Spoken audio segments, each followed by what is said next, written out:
Welcome to another episode of the Above the Business podcast. My name is Bradley Hamner, your host.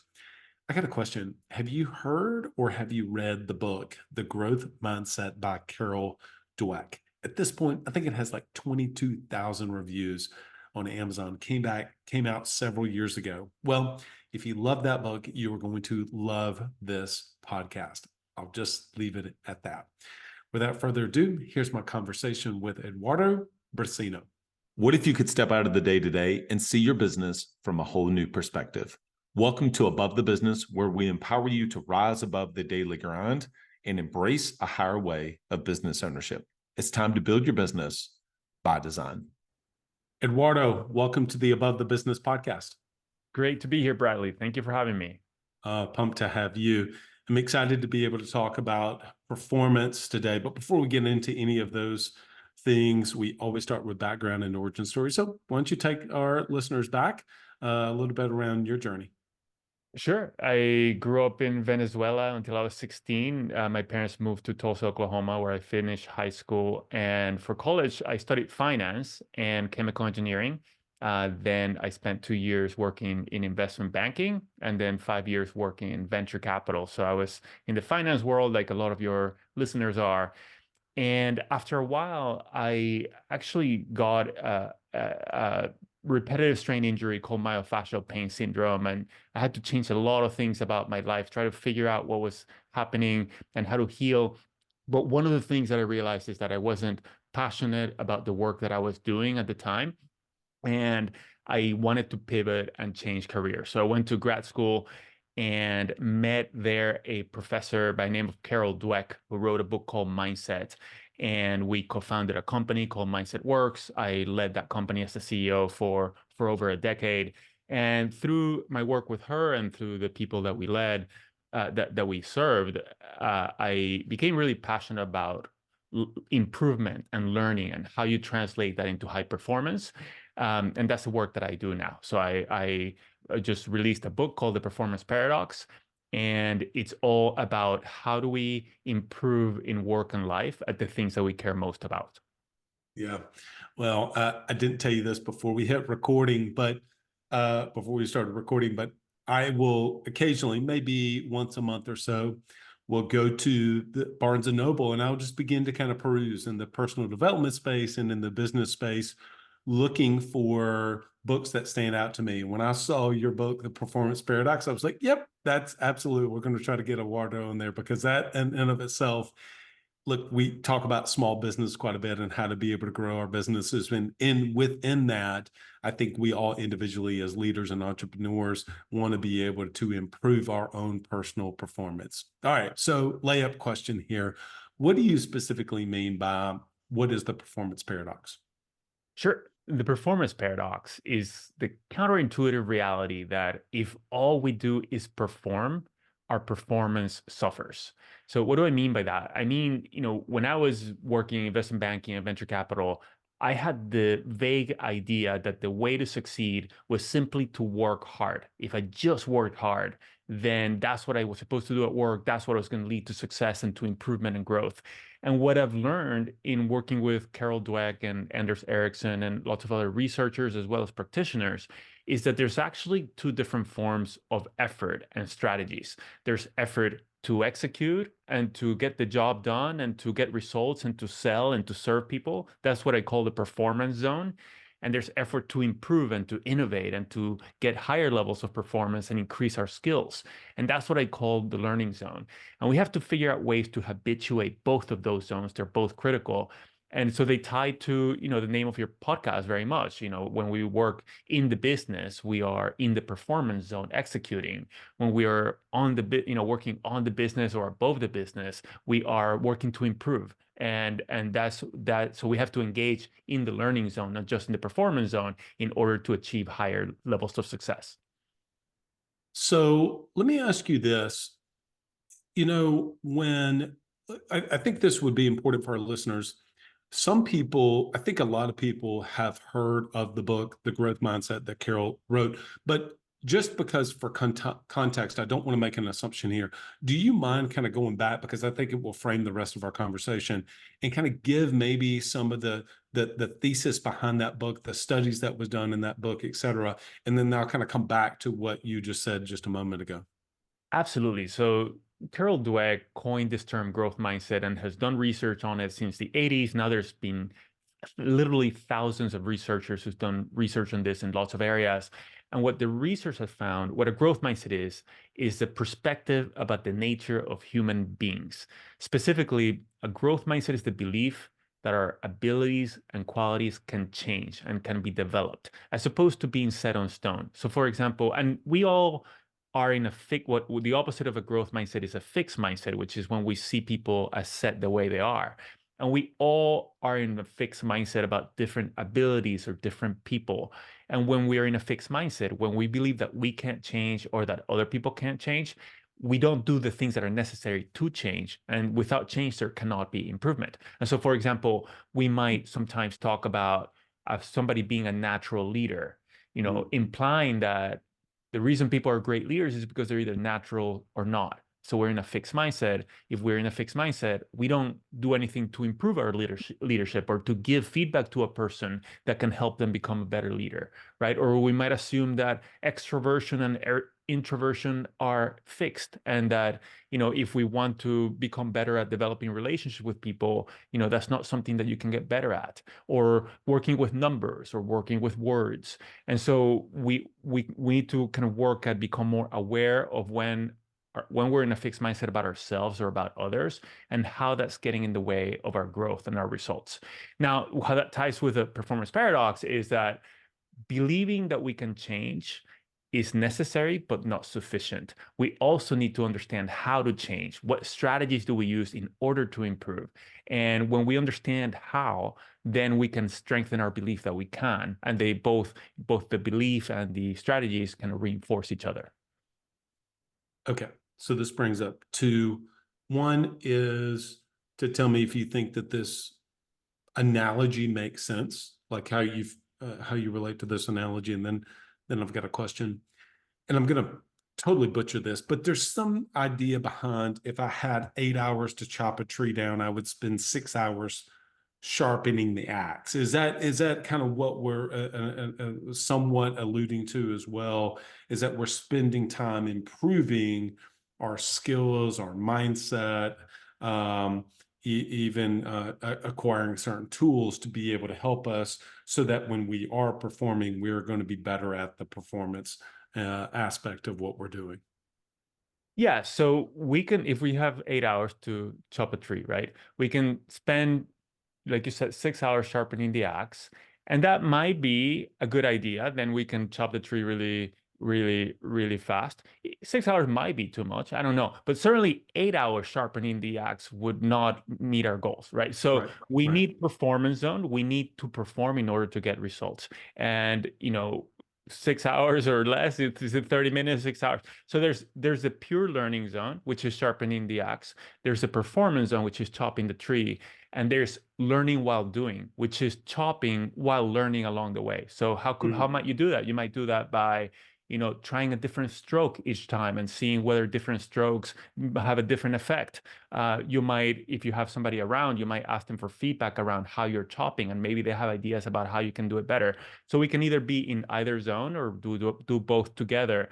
And the greatest opportunity for most of us is to learn while doing. So to do our job in a way that we are experimenting, trying different things, soliciting feedback, and kind of learning as we go is something that we all can benefit from. Because for most people, most of the time, we're only worried about getting things done. And we can be getting things done in a way that's also going to lead to improvement. That way we can work smarter over time.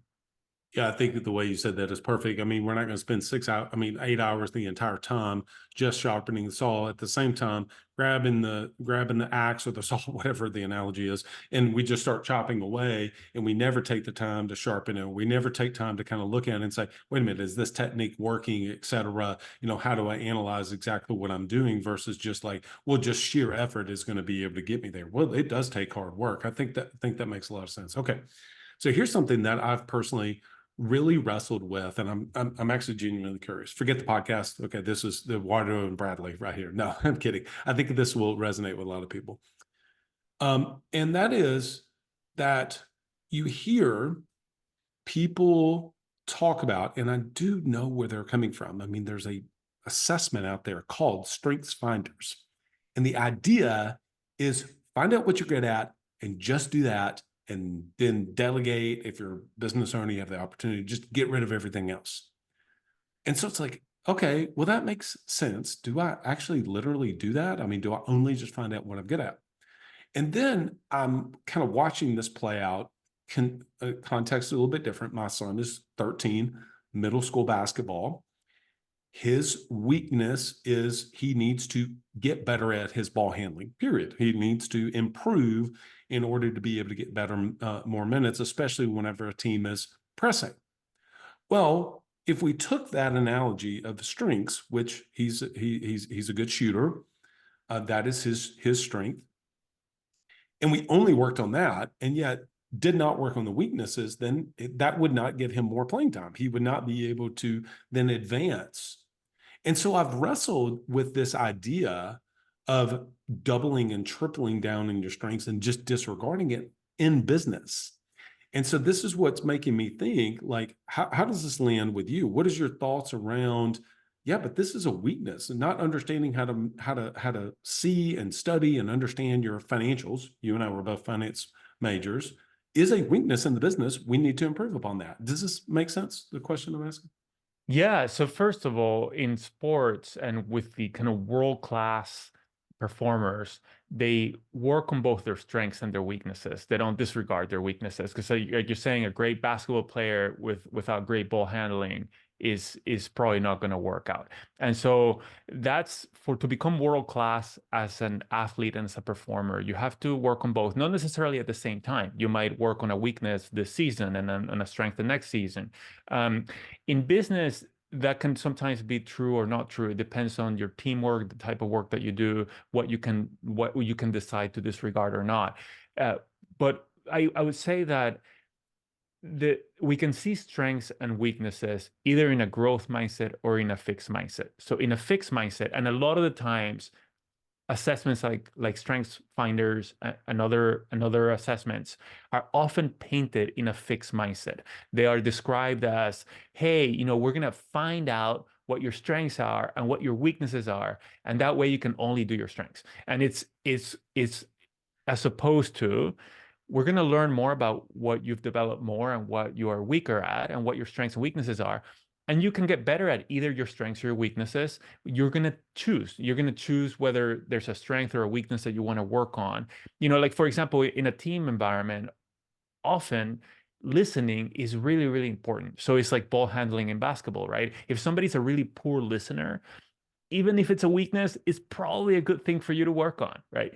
And so we need to, but where the assessment is helpful, I think, is in increasing our self-awareness, getting information around what are we doing that's really helpful to our team and to the people we serve, and where are we not, what are our weaknesses, and then we can think about, and get feedback from other people, get information, and make decisions about, okay, do I want to focus on this strength because this weakness is not important, or because this weakness can be covered by another teammate?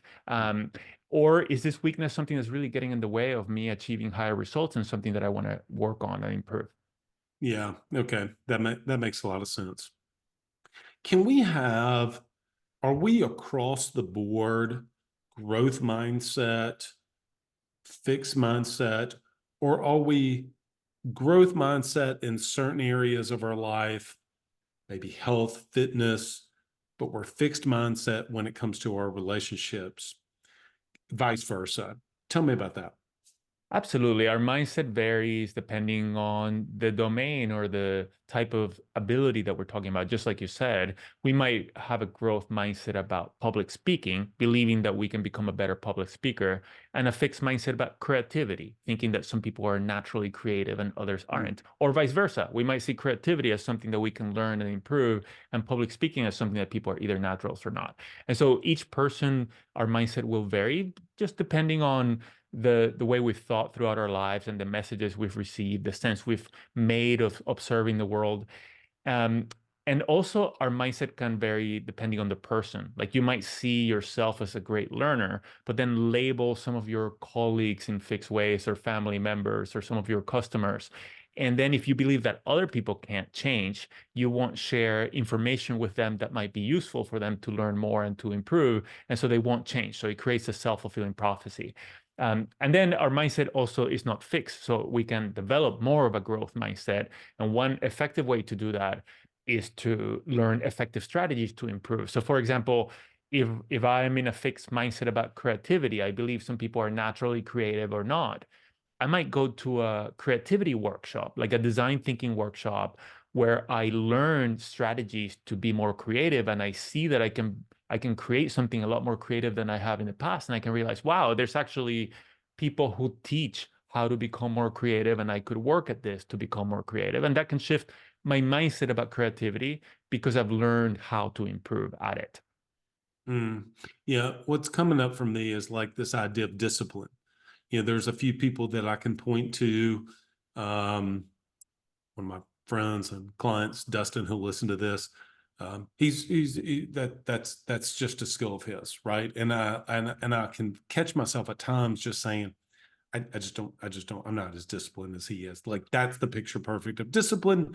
And I'm just not going to do that. That's not who I am. And then as you're talking through this, I'm making myself think like, well, yeah, that's a fixed mindset thing of saying like, well, you may not necessarily be him, but I can definitely improve in my own journey of being more disciplined in certain aspects of my life. I have a question around how do I self-assess, because it's easier to self-assess other people, but how do you self-assess? I mean, that one happens to be easier for me, but how do I self-assess for myself places and areas that I have a fixed mindset, but I don't even know it? Yeah, there are definitely blind spots when it comes to fixed mindset, because we might just assume that there's something that doesn't change. Like for example, for me, I had a very strong fixed mindset as I grew up on social interactions. I just thought some people were natural at Yeah. making conversation and saying funny things and being engaging. And I didn't think of that as a skill. I just thought it was a trait of people that didn't change. And so that was not only was it a fixed mindset, it was a fixed mindset that I wasn't even aware of. Or you can think about extroversion or introversion, lots of things that we might not even think of as abilities, right? And so one way, so through feedback, we can get feedback from other people. That's a great way to increase our self-awareness. We can also kind of list, what do we value in people? What do we value in myself or in other people that I really appreciate? And then are there some of those things that I see as traits that are not things that people develop? So that's another way to try to uncover more of our fixed mindsets. Another way is to learn more about the effects of a fixed mindset, and then think about when we are doing those behaviors. So for example, when we're in a fixed mindset, we tend to respond negatively to feedback or criticism. We tend to try to protect our ego by saying what the person is saying is not true. So when we are reacting defensively, either at that moment or later, we can look back and say, why did I react defensively? Is there an assumption that I can't improve behind that reaction, right? Or when you're saying that you compare yourself to somebody else and feel inept or feel like you're not capable, that's another example of something that we might lead us to think about, hey, might there be a fixed mindset around that that's behind that reaction? Is there ever a time that having a fixed mindset is a benefit? A fixed mindset can be a benefit when it's true, but we can never be sure that it's true. So, for example, I believe that I'll share with you. Well, so for example, let me take a really simple example of height, right? I think that the height as an adult is hard to change. So, if I want to become a great basketball player, I because I believe that I can't change my height, I'm probably going to work on other skills related to basketball that are going to help me to improve. So my fixed mindset, if my fixed mindset is true that I can become taller, then not spending time trying to become taller is a good use of time, because so that I can use that time in trying to improve in other ways. So for another example, when it comes to cognition, for example, is I believe that the brain can't think of two things at the same time. It can't have two conversations at the same time. So for example, I can't be reading a book while listening to a different audiobook and like being present and understanding both of those threads. So that's a fixed mindset. I believe I can't improve at that. And that means that if I want to improve my learning and read more and get more out of books, I'm not going to try to get better at reading while listening at the same time. I'm going to try different strategies. So if that fixed mindset is true, then it's helpful because it helps me focus on things that I can improve. But the problem is that we can never be sure, right? We can never be 100% sure that there isn't a strategy that we haven't discovered to listen to something while we read something else. And so I can never be 100% sure that I'm right, but on the hypothesis, on the things that I think I can't change, if that hypothesis is true, then it's helpful for me to prioritize. Are you an agency owner looking to grow your revenue, increase your bottom line, and better manage your taxes? Club Capital is here to help. Club Capital is the largest accounting and advisory firm for insurance agents in the country, providing monthly accounting, tax strategy, and CFO services. Way more than bookkeeping and your everyday run-of-the-mill tax prep, Club Capital is focused on providing financial and tax advisory services that help you plan and forecast your agency's performance. Their financial dashboards and agency forecasting tools help you better understand your agency's historical performance, create and measure future targets, and see how your agency compares to your peers around the country. Imagine what it would be like to understand the impact to your bottom line when deciding to hire a new employee, or forecast the impact rate changes or commission rates will have on your business. With over $200 million in tracked annual revenue and $140 million in tracked annual expenses, Club Capital has the data and the team to help you make better informed decisions for your agency. They will help you turn that back office stress into the backbone of your agency's success by giving you the tools to take your agency and your leadership to the next level. Visit club.capital today to book a solution overview with one of our business consultants. Club Capital, way more than a CPA firm. Ambition is the first step towards success. It's time to level up your agency. And Coach P Consulting will help you do just that by using the same strategies he used to sell over 700 life insurance policies in 2021 alone. Now, this is not your regular one and done type coaching. You'll get personalized coaching 2 days a week, every week of the month, and you'll get a live look behind the scenes of his team training and an office that's performing at the highest level. There's a reason Coach P Consulting is the fastest growing coaching company for insurance agency owners in the country. Coach P will train your team alongside his own and show you the exact steps they're taking to achieve Chairman Circle, exotic travel, and multi-line presence club, and be one of the few agents to be selected to have a third office. So whether your goal is to be at the top of your local market or amongst the best in the country, this training will give you the strategies and the tactics to get there. For just $250 a month, you'll get high-level coaching each week from someone who is already getting it done at that level, and his strategies work, and it's time to put them to work for you. Sign up at coachpconsulting.com and get your first full month for free when you mention the Club Capital Leadership Podcast. That's good. All right. So we live at a time where there's so much amazing content. The downside of that is there's so much amazing content. There's so many books that I have wanted to get around to reading, and I have not yet. And I put it on my nightstand. I put it in the office. I put it down. I'm like, I got to get to that. And that's just one example. There's podcasts like this one. There's YouTube videos. There's articles that I want to read. There's newsletters that I want to read. There's conferences I want to attend to. I could keep going. And so one of the things, ironically, we're actually at the time when this podcast is being released, the next day, one of the small things that we're just discussing is this idea of unintentional versus intentional consumption. And so we can just, I know that I have personally, in my effort to want to just learn and get better, have had these guys, for people not looking at this, my AirPods in my ear at all times. Well, there's a real downside to that. Is I don't have an intentionality of separating what is signal versus noise for me. It just ends up becoming, just more information. And I've talked about this on here before, and I'm getting to a question, which is, a few years ago, I even was on this podcast and said, yeah, I read 36 books and I hit my goal of reading 36 books. And, I was proud of that. But, the last 12, I don't even remember because I was barreling through them just so I can say I hit my goal of hitting 36 books. Okay.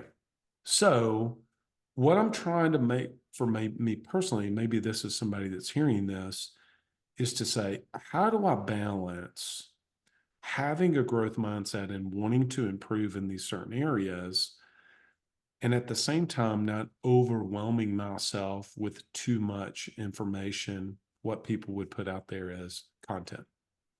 Yeah, great question. And there's so much to it. And I feel the same. I would say there's so much to talk about this. So one is that I absolutely agree with you. There's so much great content and we could be overwhelmed by it. But the other side of the coin that I like, the way I like to look at it is that means that for passionate lifelong learners like you and me, the world is a paradise and it's going to be a paradise for the rest of our lives, right? Because we're never going to run out of content. We're always going to be able to continue to explore and discover. And that's a source of joy and happiness and fulfillment and growth. So that source will always be there. And the goal is not to be exhaustive and to just like we can't read all the news about everything that's happening in the world or read all our news feed in our social media, we can't learn everything at once. And so we need to make good use of our time and do it, whether it is with the goal to improve or with the goal to enjoy what we're learning. And I like to focus more on quality rather than quantity. And so to your point, if we just focus on consuming content, that's not the optimal strategy because we forget a lot of it. We forget a lot more than we think we're going to forget. That's one of our human biases. And it's not very, if your goal is to improve and to expand your knowledge, which is really valuable, then we need to figure out, how do I do that most effectively? And often it is to consume less content and do it more deeply rather than try to consume more podcasts and more books and go through a lot of content. So like as an example, right?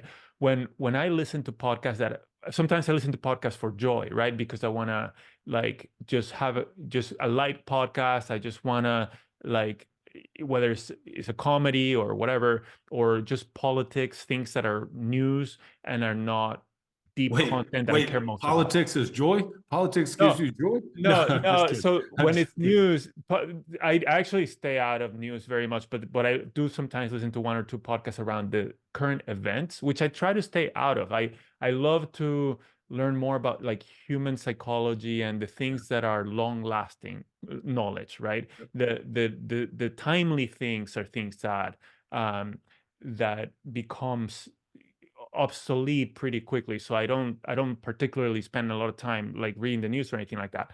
But so when I'm listening to something that's a current event, for example, there's a war going on and I want to understand like the basics of it, I might listen to it, but it's not that important that I like consume that knowledge deeply. So I might just listen to it. But when I'm listening to a podcast that is related to my work, is related to my area of expertise, I first have it transcribed by artificial intelligence. And then as I'm listening to it, I highlight the real gems, the things that I want to either commit to my memory or put into my second brain system for reference. And then after I listen to the podcast, I take those highlights and I do something with them. I might share them with somebody else, or I might put them in my second brain reference system, or I might put it in my digital flashcard system if I really want to remember it. And so those are ways to consume something deeply to make sure that it's going to be consolidated into my long-term knowledge, which is the only way that I can actually make use of it. Because in order for it to be useful, I need to have it be retrievable in my brain when I need it. And for that, I don't need to just have heard about it once. I need to actually have committed it to memory. Yeah, I think that's such a good example. This year I've really made a renewed commitment to my health. Right before this podcast, I went and got a lift in, and I don't say that in some big way. I went and got a workout in, and came and did that. And uh, while I was in there, I actually wasn't watching it, but I was listening to a YouTube and of somebody who I've decided that I'm going to follow. This is like, I picked the areas that I really want to grow in. And so therefore there are certain people that I'm going to then follow their information so I can develop that skill set. So I'm listening to this like hour and a half or so podcast, or I guess I'm sure it is a podcast, but listen to it on YouTube. I was like, man, I'm going to go back, rewatch this thing. And so it's gone from just hearing it and let me just go to the next one and go to the next one, go to the next one, to now I'm going to go back and actually study it. And to your point, if people are not familiar with the idea of a second brain, Tiago Forte has got a great book out on that. Fantastic concepts if you want to dive deeper into those things. And so I will then do the same thing as I'm going to take the notes from this that I learned so much, and ultimately they're going to make it into my Notion page, so where I can actually like start to digest what are some of the things I want to take away from that. I listened to a 6-minute clip the other day that my coach sent to me on Jeff Bezos, and it was like a string of bullet points that I wanted to kind of study those things as opposed to just burning through just more and more and more kind of content. So I think that's really helpful.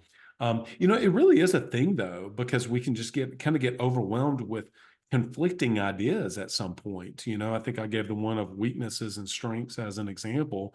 And so then you kind of get in this aspect of kind of being paralyzed, like, oh my gosh, there's so much information. These things can be conflicting. What do I do? I don't know if you've ever had that experience before.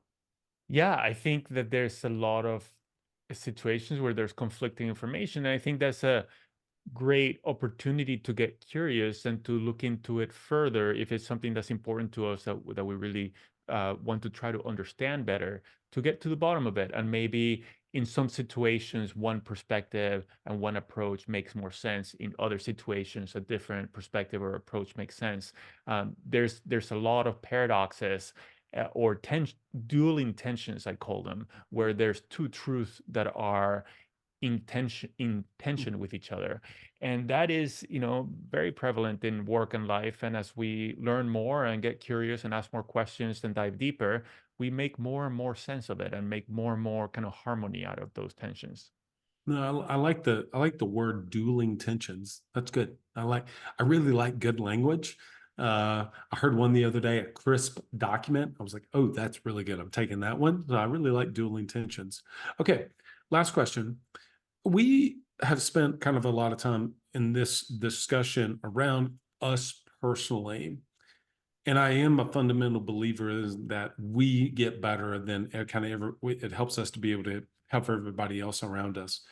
But if we're wanting to work to develop more of a culture of continuous improvement, always getting better, always learning, of a growth mindset in our organization, how do we do that? How do we begin if we see and spot areas maybe with our individual team members that, boy, that's a fixed mindset, right? That is 100% fixed mindset.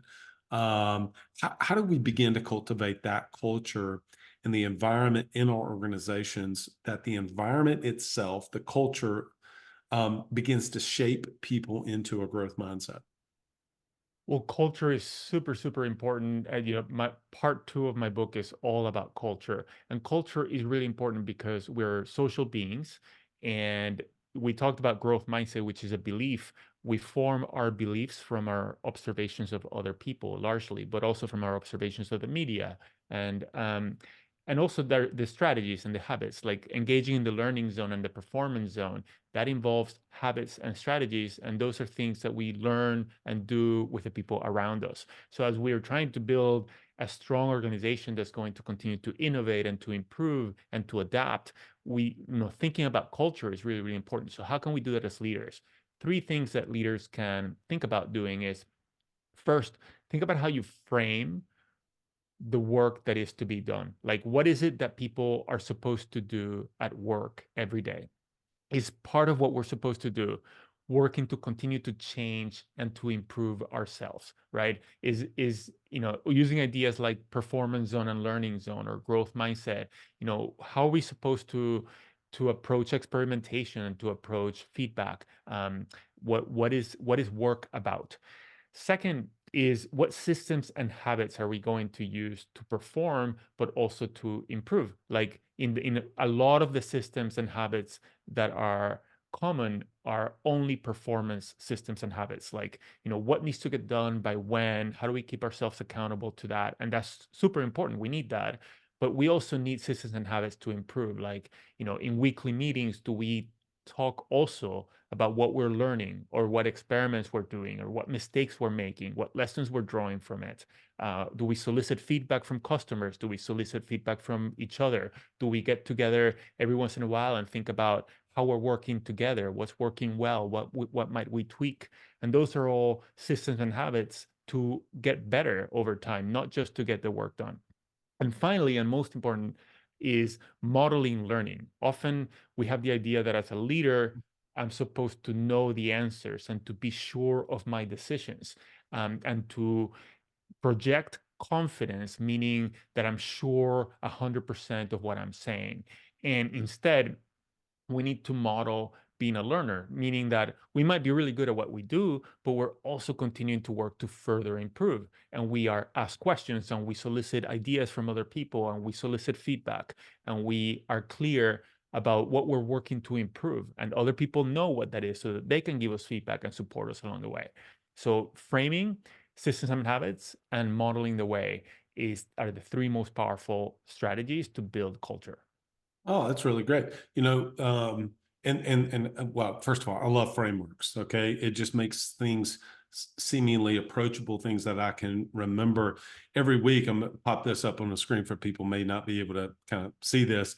We always do wins, and then we do lessons. What's a lesson you learned or were reminded of the previous week? And then we always do stuck. So we always do wins, lessons, and stucks.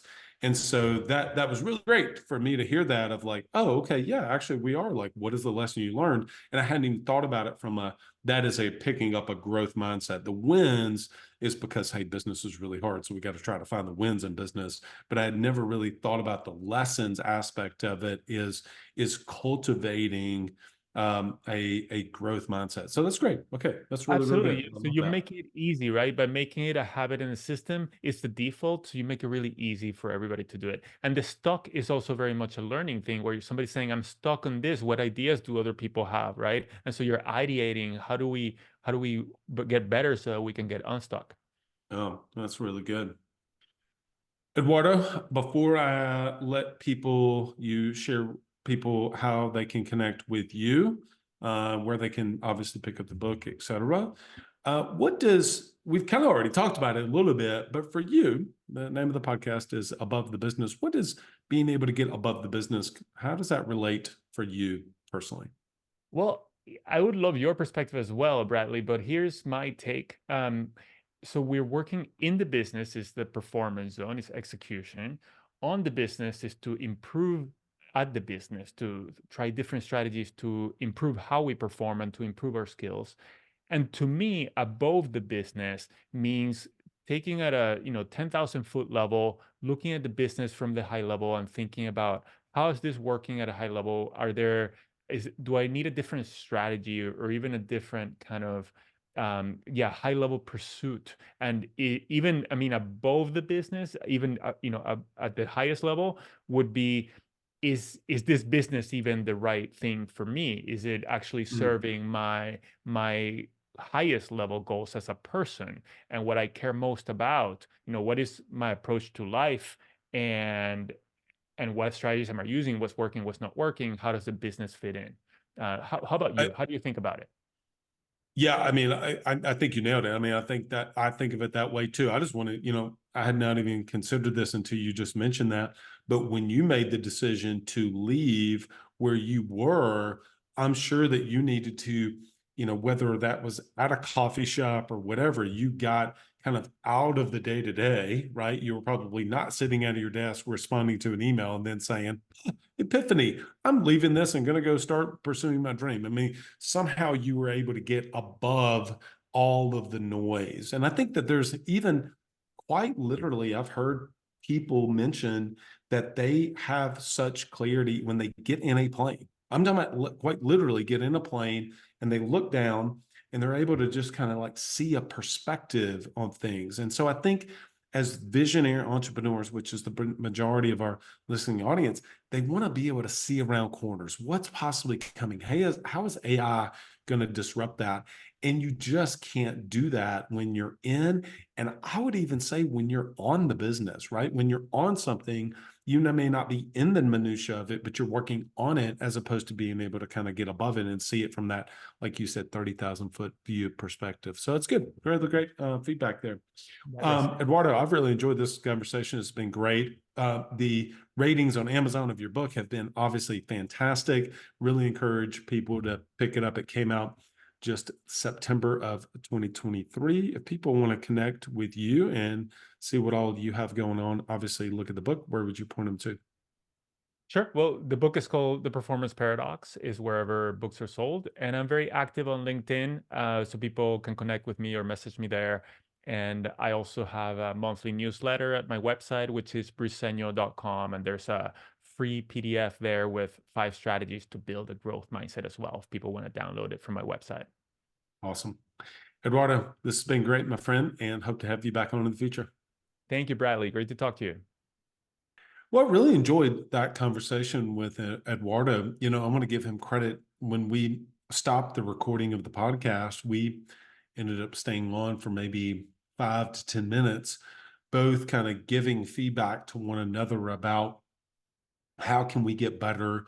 How can I be better as a podcast host? What are the things that I felt like that he did really well, et cetera? And I thought that it's really cool to see somebody living out something that they evangelize and what they talk about, and what he wrote in the book. And so I really appreciated that. And it's made me want to, as I shared with him, I've wanted to try to figure out this, like, what does it mean to turn pro as a podcaster? How can I ask better questions? How can I just simply be better? And there's some specific things that I'm working on to try to do that. People I'm studying, of course, Rogan, and I don't really love Rogan's podcast, but I do love studying how he has gotten so good at his craft. That to me is really inspiring. And then other people like Stephen Bartlett, The Diary of the CEO.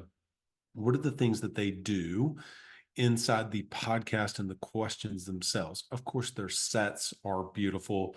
Well, I'm not there to be replicating those type of things. And many of their episodes are in person, which I think certainly adds to the camaraderie and to the connection. Chris Williamson, et cetera. I mean, those guys are exceptional at what they do, and they answer really great questions. And so, but my point is not for you to learn about how I'm attempting to be better, but there is this idea of how do I get better? And one of the ways to do that is through feedback loops, which is obviously what he talked about. And for him to live that out, I think was pretty cool.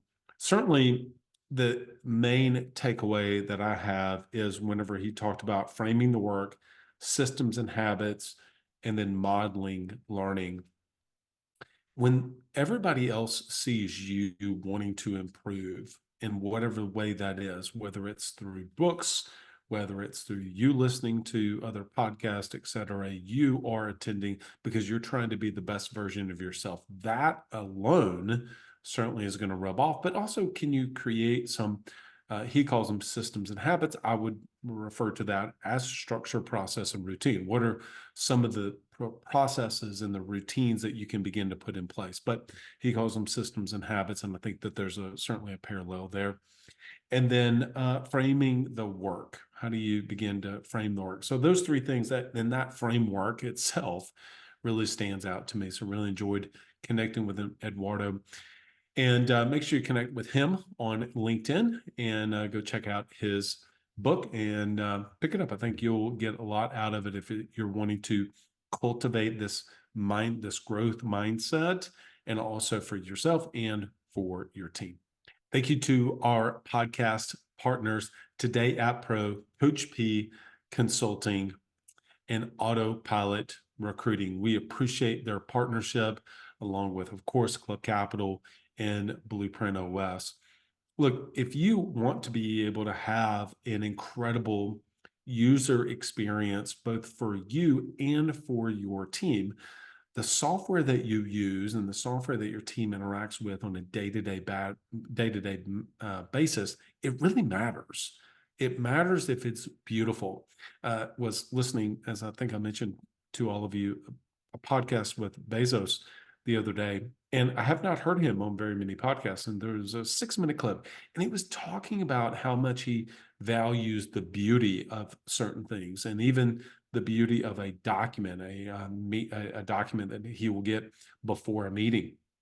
Well, I think that absolutely the same thing is going to be true whenever you're working with a certain piece of software in your business. Well, that's exactly what you'll get with Today Out. But it's more than just a great user experience and user interface. You're able to customize it with different word tracks. Maybe you've picked up some of those word tracks from Coach P, and you're able to embed your own. So it actually connects the day-to-day things that your team is doing with customers and with prospects and with leads, able to put in customized word tracks. And then that's actually where your sales and your bonus and compensation plans are going to exist. And it's really easy to get started and really easy to use on a daily basis. Of course, it's going to connect. It's going to be compliant with your corporate approved CRM that you have, so you have no worries there. Go to todayappro.com, todayappro.com. We really talk a lot about A players, and specifically I'll use the framework: how do you attract, how do you develop, and how do you retain A players in your team? Well, specifically, if you want to be able to attract and have a great recruiting system, part of that, just like with your leads for your customers or for your clients, you need to have a pretty wide funnel for your people that you want to come on and work for you in your team member pipeline. In fact, I think the team member pipeline and your lead pipeline follow a fairly similar logic step by step. Obviously, it's different in what it is that you're doing, but you are certainly selling them to get them buying into your culture and get them to make a switch from working somewhere else to coming and working for you. And the hardest part for most people is at the top part of the funnel, both in volume, but then also in the quality and the vetting of some of those candidates on the front side. Well, that is exactly where autopilot recruiting shines, is in the toughest part for most people, hardest part. You can outsource that for an incredibly, like a ridiculously affordable rate, to be able to do something to help you buy back your time so you can focus on maybe the later stages in your recruiting process that you have and making the ultimate decision. Plus, you want to be able to have quality candidates, and they can help you to be able to do that. Go to autopilotrecruiting.com, and of course, let them know that you heard about them on the Above the Business podcast. Developing, we talked about this with Eduardo today, but developing yourself and your team is incredibly important.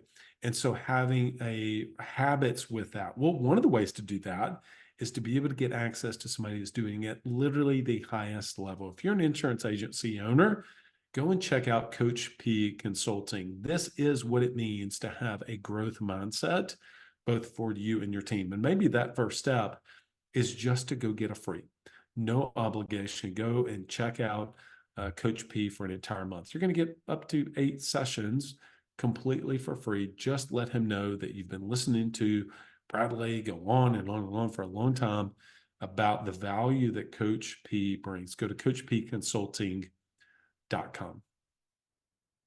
Of course, one of the most underutilized assets really in the business, of course, is going to be, and it can be an incredible weapon for you, is if you are able to read and understand your financials to make better decisions. Club Capital can help you to do that. Go to club.capital and book a no obligation demo.